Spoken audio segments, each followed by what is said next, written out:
பெரும்பாலானவர்கள் தாங்கள் செய்ய வேண்டிய வேலையை செய்யாமல் அதற்கு ஏதாவது சடங்கு செய்தால் அது நடந்து விடுமோ என்கின்ற நீண்டகால மனப்பழக்கத்தில் உள்ளனர். பணம் சம்பாதிக்க எந்த அறிவை தேடிக்கொள்ள வேண்டும், எந்த ஆலோசகருடைய துணையை வைத்துக் கொள்ள வேண்டும் என்பதை விட எந்த சடங்கு செய்தால் பணம் வரும் என்பதிலேயே மக்கள் பழக்கப்படுத்தி கொண்டு வருகின்றனர். அவர்களும் அவர்களுடைய குழந்தைகளை அவ்வாறு பழக்கப்படுத்துகின்றனர். பொதுவாக அவர்களுடைய டிஎன்ஏ அளவில் ஒரு செயலை செய்வதற்குண்டான மாற்றங்கள் என்ன செய்ய வேண்டும் அல்லது மாற்றங்களை எப்படி உருவாக்க வேண்டும் என்பது தெரியாமலேயே இருக்கின்றனர். அவர்களுக்கு தெரிந்த விதத்திலேயே உலகத்தை அணுகுகின்றனர். இன்றைய நவீன விஞ்ஞானத்தை சொல்ல வேண்டும் என்றால் அவருடைய அல்காரிதம் பழைய அளவிலே இருந்து கொண்டிருக்கிறது. ஆனால் உலகத்தினுடைய அல்காரிதம் மாறிவிட்டது.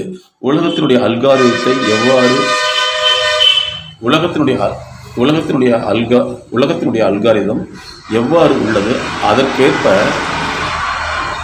நம்மை எப்படி மாற்றிக்கொள்ள வேண்டும் என்பதை புரிந்தவர்கள் தான் தொழிலதிபர்களாகவும் அரசியல் அதிபர்களாகவும் மாறுகின்றனர்.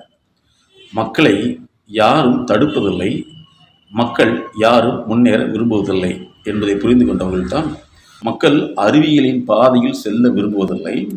ஆனால் தங்களுடைய தேவை மட்டும் நடக்க வேண்டும், நிறைவேற்றப்பட வேண்டும் என்று வேண்டுதல் செய்கின்றனர், வேண்டியதை செய்யாமல். அதனால தான் இவர்களை மாற்றுவதை விட இவர்களுடைய விருப்பத்தை அப்படியே விட்டுவிடலாம் என்ற நிலைக்கு தள்ளப்படுவதற்கு இந்த உளவியல் தான் காரணமாக உள்ளது. விஞ்ஞானிகளும் கடவுள்வாதிகளும் ஏன் மக்களை மாற்ற முயற்சிப்பதில்லை என்றால் அவர்கள் தான் நம்புவதை மாற்றிக்கொள்ள விரும்பவில்லை. தன்னுடைய எண்ணத்தை, செயல்முறைகளை மாற்றிக்கொள்ள விரும்பாமல் இருப்பதால் இவர்கள் மாற்றுவதை விட, இவர்களை மாற்றி இவர்களை சிரமப்படுத்தியை விட அவர்களுடைய நம்பிக்கையில் அவர்கள் செல்லட்டும் என்று அவர்கள் போக்கில் அவர்கள் விட்டுவிட்டார்கள். ஆகவே விஞ்ஞானிகள் மீதும் தவறில்லை, அதேபோல கடவுள்வாதிகள் மீதும் தவறில்லை. பொதுவாகவே நம்முடைய செயலில் வெற்றியடையவில்லை என்றால் யாரோ ஒருத்தர் மீது குறை சொல்லி கொண்டிருக்கிறோம். அதுபோல யாருமே கடவுள்வாதிகள் மீதும் கடவுள் மீதும் குறை சொல்ல வேண்டாம்.